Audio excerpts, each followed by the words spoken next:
அப்புறம் என்னத்துக்கு நீட் கொண்டு வரதுக்கு உனக்கு என்ன தகுதிங்கிறத ஏன் கேள்வி. யாரை வச்சு நீட் கொண்டு வந்த, எதுக்காக கொண்டு வந்த?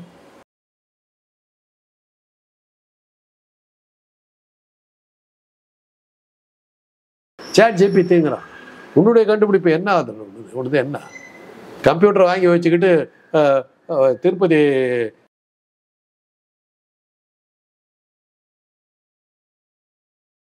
பல விஞ்ஞான முன்னேற்றங்கள், அறிவியல் துறை முன்னேற்றங்களை வந்து நீங்க சாமி கும்பிட்றதுக்கு, கோயில் கட்டுறதுக்கு செலவு பண்ணிட்டு இருக்கீங்க.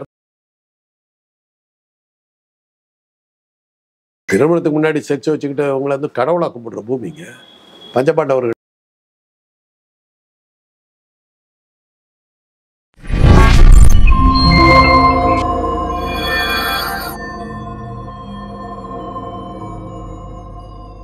இப்போ நீங்கள் ஒரு மருத்துவராக வந்து அப்போ அந்த நீட்டுங்கிறது தேவையில்லை அப்படிதான் சொல்கிறீங்களா? நான் நீட்டை பாஸ் பண்ணி வரலையே. சார் டாக்டர் இல்லையா? டெக்னாலஜி இல்லை சார். நான் டாக்டர் இல்லையா? நீங்கள் டாக்டர் தான் சார். இப்போ டெக்னாலஜி எல்லாமே மாறிடுச்சு. என்ன டெக்னாலஜி மாறிச்சு? என்ன டெக்னாலஜி மாறிச்சு? உடம்புல அதே உறுப்புகள் தாங்க. தலையில் மூளை தான் இருக்குது, மூஞ்சல கண் இருக்குது, மூக்கு இருக்குது, வாய் இருக்குது, 2 கை இருக்குது. டெக்னாலஜி மாறி போய் கை தலைக்கு போயிடுச்சு, காலு முதுகுக்கு வந்துருச்சுன்னு சொன்னீங்களா? என்ன மாறிடுச்சு? பெரிய மாறி போச்சு டெக்னாலஜின்னு. ஒரு ராம்தேவ் பாபா ராம்தேவ் அந்த ஆளு கொடுத்தீங்களா? ஒரு 500 கோடி 600 கோடி கொடுத்தீங்களே, அந்த ஆடு என்னத்தை கிழிச்சான்? கொரோனா வந்தபோது அந்த ஆள் போய் இதெல்லாம் படுத்துக்கிட்டான் ஆல் இண்டியா இன்ஸ்டியூட்டில். பதஞ்சலி மருந்து சாப்பிட வேண்டியது.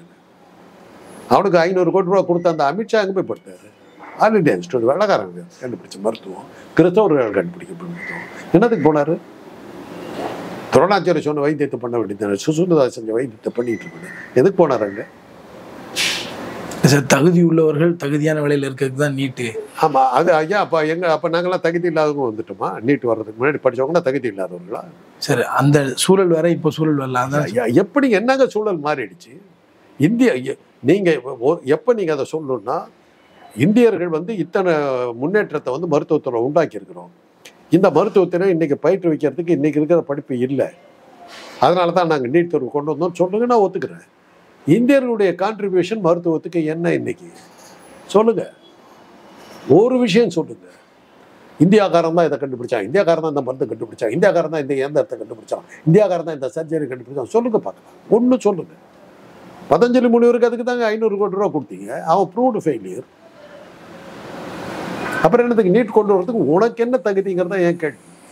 யாரை வச்சு நீட் கொண்டு வந்த, எதுக்காக கொண்டு வந்த? மருத்துவம் படிக்கக்கூடாதுன்னு கொண்டு வந்த. நாளைக்கு உங்க உடம்பு சொன்ன நீ எங்கே போய் வைத்தியம் பண்ணிக்க போற? உலகம் பூராவும் தமிழ்நாட்டுக்கு வருதுங்க. போங்க, வாரத்தில் 2 ஃப்ளைட் வருது. பேஷண்ட்ஸ் அமெரிக்காவில் இருந்தெல்லாம் வர்றாங்க வைத்தியம் பண்ணிக்கிறதுக்கு. ஹார்ட் சர்ஜரிக்கு தமிழ்நாடு தான் நம்பர் 1. தினசரி வந்து கீழே விழுந்தா முட்டிக்கு அடிபட்டுச்சுன்னா அந்த ரத்தத்தை நிறுத்தத்துக்கு எவ்வளோ முயற்சி எடுக்கும், அந்த அளவுக்கு சாதாரணமாக பண்ணிக்கிட்டு இருக்காங்க பைபாஸ் சர்ஜரியில். முதல்ல வந்து டென்டன் கூலிங்கிறவர் தான் பைபாஸ் சர்ஜரி கண்டுபிடிச்சி டெக்சாஸில் அவர் தான் பண்ணார். இன்னைக்கு என்ன ஆச்சுன்னா, அவங்க பூரா அங்கே டெக்சாஸுக்கு போக மாட்டேங்கிறான், இங்கே வர்றான். சரி, இவ்வளோ இருக்குன்னு சொல்கிறீங்க. அப்போ ஏன் சார் உலக அரங்கில் நம்ம ஏன் மிகப்பெரிய ஒரு சாதனையாளராக மருத்துவத்தில்? இன்னைக்கு உலக அரங்கில் மருத்துவத்தில் நாம தான் இதாக இருக்கோம். செயல்முறையில் எடுத்தீங்கன்னா நாம தான். என்ன வித்தியாசம் தெரியுங்களா? அவகிட்ட மெஷின்ஸ் நிறைய இருக்கு, இயந்திரங்கள், மருத்துவ இயந்திரங்கள் நிறைய இருக்கு, நோயாளிகள் இல்லை. நம்மகிட்ட நோயாளிகள் இருக்காங்க, இயந்திரங்கள் இல்லை. கண்டுபிடிக்கிறது பூரா அவன் தான். நீங்க ஆர்டிஃபிஷியல் இன்டெலிஜென்ஸ் சொல்றாங்க, கண்டுபிடிச்சது அவன், நீ இல்லை. உன்னுடைய கான்ட்ரிபியூஷன் என்ன? இல்லை. ChatGPTங்கிறான். உன்னுடைய கண்டுபிடிப்பு என்ன ஆகுது? உனது என்ன? கம்ப்யூட்டர் வாங்கி வச்சுக்கிட்டு திருப்பதி என்னது அந்த காலையில் போடுறாங்களே, சீனிவாச கல்யாணம், அந்த பாட்டை தான் பாட்டு உட்காந்துட்டு இருக்கான். அதுக்கு தான் அவன் கம்ப்யூட்டர் யூஸ் பண்ணுறான். அவன் எங்கே சந்திரமண்டலத்துக்கு போகிறதுக்கு எதுக்கு போகிறதுக்கு? சந்திரமண்டலத்துக்கு நீ அனுப்பிச்சிருக்கிறீங்க. மனுஷனே இறங்கிட்டாங்க. மனுஷனே 2 தடவை இறங்கி முடிச்சாச்சு சந்திரமண்டலத்தை. இப்போ தான் நீ ராக்கெட் விட்டுருக்கு. இதனும் உலக மகா சாதனையாக பேசிக்கிட்டு இருக்கிற. இல்லைன்னு சொல்லலை. ஏன்னா அதில் என்னுடைய உறவுக்காரர்கள் இருக்காங்க. அந்த சயின்டிஸ்டில் செவ்வாய் கிரகத்துக்கு அனுப்பின ராக்கெட்டு, அந்த ராக்கெட் பேர் மறந்துட்டேன். அந்த ராக்கெட்டை அனுப்பிச்சது மயில்சாமி அண்ணாதுரை, அதெல்லாம் வந்து பன்னீர்செல்வம் என்னுடைய அத்தையின் பேரன் இருந்தாங்க. அவங்கெல்லாம் சேர்ந்து அமிச்சாங்க. அதில் என்ன வேடிக்கைன்னாக்க மயில்சாமி அண்ணாதுரையும் இந்த பன்னீர்செல்வம் சுத்தமான நாத்திகருங்க, கோயில் பக்கமே போக மாட்டாங்க. சரி, இருந்தாலும் இந்த அரசுடைய சப்போர்ட் இருக்க போய் தானே சார் இதெல்லாம் நடந்துச்சு. அரசுடைய சப்போர்ட் இருக்குதுங்க. செஞ்சவன் யாரு? அறிவியல் துறையில் வளர்ந்துட்டு போனவன் யார்? கடவுளை நம்பாதவன். நீங்கள் கம்ப்யூட்டர் வச்சுக்கிட்டு இருக்கீங்க, கம்ப்யூட்டர் வச்சுக்கிட்டு திருப்பதி சுப்பிரபாதம் பண்ணிக்கிட்டு இருக்கீங்க. அதுக்காக கம்ப்யூட்டர்? இது எதுலேருந்து தான் ஆரம்பிச்சதுன்னு சொல்கிறீங்க இந்த பிரச்சனை? பல விஞ்ஞான முன்னேற்றங்கள், அறிவியல் துறை முன்னேற்றங்களை வந்து நீங்கள் சாமி கும்பிட்றதுக்கு, கோயில் கட்டுறதுக்கு செலவு பண்ணிட்டு இருக்கீங்கிறது தான் இந்த நாடு குட்டிச்சவரம் ஆகிறதுக்கு காரணம். நீங்கள் நாடாளுமன்றத்தில் என்ன தலைப்பு செய்தி இன்னைக்கு? பாஜக எம்பி ஆபாசமாக பேசினார். இதுக்காக வந்து புது கட்டடங்கள், அதுக்காக வந்து உன்னை தேர்ந்தெடுத்து அமிச்சோம். என்ன பேச வேண்டிய இடத்துல என்ன பேசிக்கிட்டு இருக்கிற நீ? தான் ஆட்சி, இதான் சனாதனம். எங்கிருந்து போக போறீங்க? அர்ஜுனனை காப்பாற்றுறதுக்கு துரோணாச்சாரியார் பண்ண சாகசங்கள் கொஞ்சம் நஞ்சம். அவனை போற வரவெல்லாம் அடிச்சு தோர்த்துனாங்க அர்ஜுனனு. கர்ணகிட்ட பல இடங்கள்ல அவன் தோத்து போனான். அவனால் நிற்க கூட முடியல. துரோணாச்சாரி வந்தானே நீ ஜாதியில் தாழ்த்த வேண்டாம். ஏகலைவன் ஒருத்தனை கட்டவரில் பிடிக்கிட்டு விட்டான் இல்லைங்க, இவன் இருந்தால் அர்ஜுனன் தோத்து போடுவான்னு. அதுதான் அர்ஜுனன். அவனை தான் நீங்கள் கடவுளாக கும்பிடுறீங்க, அவனுக்கு தான் கோயில் கட்டுறீங்க. சார், அறம் செய்வது அறம் தான் சனாதனம் அப்படிங்க. சனாதனத்துக்கு இன்னொரு பேர் அறம் தான் அப்படிங்க. அறம்ங்கிறதுக்கு ஆயிரக்கணக்கான அர்த்தம் இருக்குதுங்க. அறம்ங்கிறது வந்து பழி சொல்ல கூட சொல்லுவாங்க. அறம் விழுந்துருச்சுப்பாங்க. அறம் விழுந்துருச்சுன்னா பழி வந்துருச்சுன்னா வந்து அறம் செய்ய விரும்புன்னு அந்த அறம் செய்ய விரும்புங்கிறது ஒன்று, அறம் சொல்றதுன்னு ஒன்று இருக்குது. அது பழி சொல்லா கூட இருக்கும். பாட்டு பாடும்போது வந்து அமங்கலமான சொல்ல பாடாதேன்பாங்க. அப்போ அறம் வந்து விழுந்துருச்சுன்னு. அப்படி விழுந்துன்னா தொடர்ந்துங்கன்னு என்ன அறம் வந்து இவங்க பாஜக பண்ணிட்டு இருக்கு சொல்லுங்க. சரி, இப்போ பாஜக தாண்டி அடுத்து காங்கிரஸ் வந்துச்சுன்னா ஒரு மாற்றம் இருக்க வாய்ப்பு இருக்கா? மாற்றம் நம்ம கிட்ட இருக்குது. சரி, இருந்தாலும் நம்ம ஓட்டு போட்டு ஒரு தலைவரை தேர்ந்தெடுக்கணும். தலைவனை நீங்க அமெரிக்கர்களுக்கு நமக்கும் ஒரு ஒரு வித்தியாசத்தை சொல்றேன் கேளுங்க. அமெரிக்கர்கள் தனிப்பட்ட வாழ்க்கையில எப்படி வேணாலும் இருப்போம். அவனுடைய ஒழுக்கங்கிறது வந்து கேள்விக்குரியதாக இருக்கும் பல இடங்கள்ல. நமக்கு இந்த ஹாலிவுட் சினிமாக்கள்லாம் பல தப்பான விஷயங்களை, நான் அமெரிக்காவில் இருந்திருக்கேன், நீங்க நினைக்கிற மாதிரி இல்லை. அமெரிக்கா பெண்கள் விஷயத்தில் அவங்க ரொம்ப எச்சரிக்கையாக இருக்காங்க. திருமணத்துக்கு முன்னாடி செக்ஸ் வச்சுக்கிறதுங்கிற ஒரு விஷயம் இருக்குது. நீங்கள் தமிழ்நாட்டில் இல்லையா? அது இந்தியாவில் இல்லையா? அது திருமணத்துக்கு முன்னாடி செக்ஸ் வச்சுக்கிட்டு அவங்கள வந்து கடவுளாக கும்பிடுற பூமிங்க. பஞ்சபாண்டவர்கள் யார்? கர்ணன் எப்படி பிறந்தான்? கர்ணனை ஏன் ஆற்றுல விட்டா? ஒழுங்கா பிறந்துதான் ஏன் காற்றுல விடுற? அவளை அந்த குந்தி தேவிக்கு பிறந்தவங்கள தானே, அவங்கள தான் வச்சுக்கிட்டு தானே கும்பிடுறீங்க. இல்லை, இப்போ அவங்க சொல்ல வரேன். அதாவது அந்த வித்தியாசம் என்ன? அமெரிக்கா எதுக்கு நமக்கு என்ன வித்தியாசம்னா, அமெரிக்கர்கள் தனிப்பட்ட வாழ்க்கையில் எப்படி இருந்தாலும் தன்னுடைய தலைவர்கள் நேர்மையாக இருக்கணும்னு பார்ப்பாங்க. தேர்தலுக்கு நிற்கிற பிரசிடென்ட், குடியரசுத் தலைவர் பதவிக்கு போட்டியிடுறான்னாக்கா அவன் தன் குடும்பத்தை அறிமுகப்படுத்தணும்.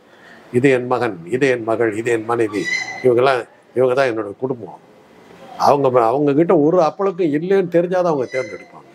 இல்லாட்டி உடனே சொல்றாங்க, நீ யாரு, எப்படி ஆளை கொண்டு நிற்க வைக்கிறேன்னு. என்ன அர்த்தம்னா, நான் எப்படி இருந்தாலும் பரவாயில்ல, என் தலைவன் சரியா இருக்கணும். அங்க அப்படி இருந்தாங்க. எங்க எப்படி இருக்கு? 2 தடவை ஒரு ஆள் வந்து சீஃப் மினிஸ்டரா இருக்காரு. தேர்தல் கமிஷன்ல தான் கல்யாணம் ஆனவங்கிறதே சொல்லல. கொண்டாட்டி தெருவில் இருக்கிற இன்னைக்கும் இருக்கிறார். பெண்களுக்கு சம உரிமை கொடுக்கணும்னு தீர்மானம் நிறைவேற்றுறாங்க. முதல்ல ஓட கவனிய. அந்த பெண்ணுக்கு என்ன கொடுக்க போற? அந்த பெண்ணுக்கு என்ன நியாயத்தை வழங்க போற? சரி, இப்போ அப்படி இருந்துச்சுன்னா முன்னாடி இப்போ அண்ணா, கலைஞர், எம்ஜிஆர் சொல்லுங்களேன். இல்ல அந்த இது எப்படி இருந்துச்சு? அண்ணா கலைஞர் 2 பொண்ணு கட்டிக்கிட்டாரு. தன்னை விரும்பி வந்தவங்களுக்கு கல்யாணம் பண்ணிக்கிட்டாருங்க. கை விடல. சார், இந்த விஷயத்த மட்டும் இல்லை சார், மற்ற எல்லாத்தையுமே சொல்றேன். இப்போ சொல்லுங்க, என்ன அண்ணா மேல என்ன தப்பு? அவர் மேல என்ன தப்புன்னு சொல்லுங்க. பொடி போடுறாருன்னு வைங்க, அது அவருடைய சொந்த வழக்கம். அது அவருடைய உயிரையே குடிச்சுது. அவர்கிட்ட நாங்கள் எத்தனை தடவை சொல்றேன், அது உங்கள் உயிருக்கு ஆபத்து. அவர் மகனே டாக்டர், மறுமலை என்னுடைய காலேஜில் நான் சீனியர். எவ்வளோ சொன்னார், கேட்கல. ஏன்னா அவருக்கு மூக்கடைப்பு இருந்தது, சைனஸ் ப்ராப்ளம் இருந்தது. அதுக்கு அவர் அதை உபயோகப்படுத்தினார். அதுதான் அவருக்கு புற்றுநோய் ஆகிறதுக்கு காரணமாக இருக்கு. கலைஞருக்கு நிறைய சிகரெட் குடிப்பார், எல்லாம் பழக்கம் இது. ஒரு கட்டத்துக்கு பிறகு எல்லாத்தையும் விட்டுட்டார். இப்போ இவ்வளோ சொல்கிறீங்களே, உங்களுடைய தேசப்பிதா காந்தி கைத்தடி யூஸ் பண்ணலையே, அவர் 2 பொண்ணுங்க தோளில் கைப்பற்றுக்கிட்ட சுற்றினார். அது என்னன்னு கேட்டீங்களா? எப்போது கேட்டீங்களா? அப்போ அவர் எலிஜிபிள் இல்லைங்களா அந்த தேச தந்தைன்றதுக்கு? தேச தந்தைன்றதுக்கு அவர் எலிஜிபிளான ஆள் இல்லை. அது தெரியாது. அவர் இத்தனை கேள்வி கலைஞர் எப்படி அப்படின்னு ஒரு கேள்வி கேட்டீங்கன்னா, காந்தி எப்படின்னு ஏன் கேட்கல? வாயில் வரலையே. உங்கள் வடக்கத்தியா என்ன பண்ணாலும் ஓகே, உங்களுக்கு தென்னாட்டுக்காரன் எதுவும் செய்யக்கூடாது. சார் உங்கள் பாடபுரத்தில் ஃபாதர் ஆஃப் நேஷன்னா அது Gandhi. Father of nation, grandfather of nation, uncle of nation, எதை வேணாலும் போட்டுங்க. நவகாடி யாத்திரை என்ன ஆச்சு தெரியுங்களா? அந்த பெண்களோட நீ வந்து நான் தொலைச்சி கட்டிவிடுவோட்டாங்க. நவகாடி யாத்திரை, பாத யாத்திரை கிளம்புற பெண்களோட, அந்த பெண்களோட தொலைச்சி விடுவோட்டாங்க. அப்புறம் பேசாமல் அந்த பெண்களை விட்டு வந்தார். இந்த 2 பருவ பெண்கள் யாரு? பிரம்மச்சரிய விரதத்தை அவர் பரிசோதனை பண்ணாருங்க. அவருடைய சத்திய சோதனைகள் இருக்குது. என்ன சோதனை தெரியுங்களா? நிர்வாணமாக படுத்திருப்பாங்க பெண்கள், இவங்களே நிர்வாணமாக. சபர்மதி ஆசிரமத்தில் நடந்த இது. அப்படி நிர்வாணமாக படுத்திருந்தா கூட செக்ஸுக்கு போக மாட்டேன், அவ்வளவு தூரத்துக்கு மனக்கட்டுப்பாட்டில் நான் இருப்பேன் அப்படிங்கிறத காட்டுறதுக்காக, நிரூபிக்கிறதுக்காக அதை பண்ணாங்க. அதுக்கு என்னமோ பேர் அப்போ நமக்கு சுகாதார நலத்துறை அமைச்சராக இருந்தவங்க சுஷிலா நையார், அவங்க சபரிமதா அந்த பரிசோதனையில் ஈடுபட்டதில் சுஷிலா நையார் ஒருத்தர்னு சொன்னாங்க. அப்போ அந்த அம்மா எந்திரிச்சு சொல்லிடுச்சு, அந்த சோதனைகள் நடந்தது உண்மை, அதில் வாலண்டியராக நான் இருக்கிறேன்னு நினச்சி. இதை பற்றி என்னைக்காவது நீங்கள் பேசியிருக்கீங்களா?